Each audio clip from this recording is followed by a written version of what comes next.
माजी आमदार राजन साळवींनी हाती धनुष्यबाण घेत शिवसेनेत पक्षप्रवेश केलाय। कोकणात उद्धव ठाकरेंना हा मोठा धक्का मानला जातो, कारण एकनाथ शिंदेंच्या उपस्थितीत साळवींनी शिवसेनेत पक्षप्रवेश केलाय। राजन साळवींच्या हाती धनुष्यबाण एकनाथ शिंदेंनी पुन्हा एकदा उद्धव ठाकरेंना धक्का दिलाय। शिवसेना उद्धव बाळासाहेब ठाकरे पक्षाचे माजी आमदार राजन साळवींनी एकनाथ शिंदेंच्या उपस्थितीत यावेळी प्रवेश केलाय। बऱ्याच दिवसांपासून त्यांच्या या पक्षप्रवेशाची चर्चा सुरू होती। अखेर काल त्यांनी शिवसेना उद्धव बाळासाहेब ठाकरे पक्षाच्या उपनेते पदाचा राजीनामा दिला आणि आज उद्धव ठाकरेंच्या पक्षाला रामराम ठोकत त्यांनी शिवसेनेत प्रवेश केला। राजन साळवींच्या सोडचिठ्ठीने कोकणात उद्धव ठाकरेंना मोठा धक्का बसला।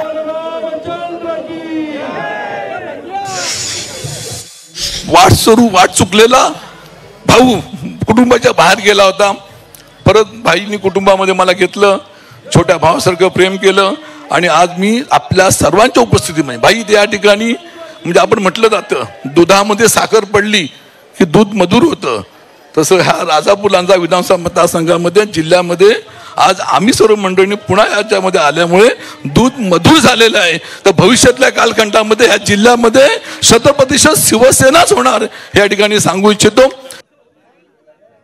आम्ही देखील बाळासाहेबांसोबत काम केलं। बाळासाहेब आपल्या सहकाऱ्यांना सवंगडी समजायचे, पण नंतर त्यांच्या पश्चात सहकाऱ्यांना नोकर घरगडी अशा पद्धतीचं जे वागणूक दिली गेली आणि त्यामुळेच या एकनाथ शिंदेला 2-2.5 वर्षापूर्वी या राज्यामध्ये एक उठाव करावा लागला, एक संघर्ष करावा लागला आणि लोकांच्या मनातलं सरकार या ठिकाणी आणावं लागलं।